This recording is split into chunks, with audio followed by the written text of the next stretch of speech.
Et les nouvelles technologies repoussent sans cesse les limites. Bonsoir Thomas. Bonsoir Anne-Claire. Alors vous allez nous parler d'un concept qu'on a encore du mal à imaginer. Bientôt, on pourra communiquer avec nos objets connectés rien que par la pensée, par le cerveau. Oui Anne-Claire, parce qu'aujourd'hui, on sait lire dans notre cerveau.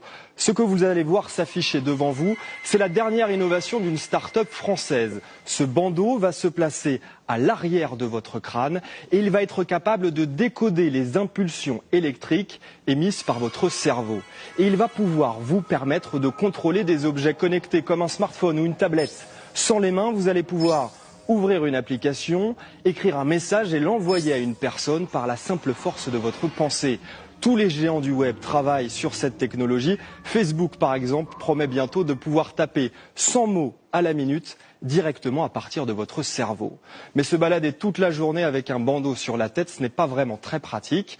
Une solution invisible pourrait bientôt voir le jour, puisqu'Elon Musk, le patron de Tesla, a mis 100 millions d'euros sur la table pour développer ce type d'électrode 2 fois plus fine qu'un cheveu. La voilà, et on va pouvoir les implanter directement sur le cortex à l'intérieur de votre boîte crânienne, et ce afin de pouvoir parfaitement cartographier votre activité cérébrale.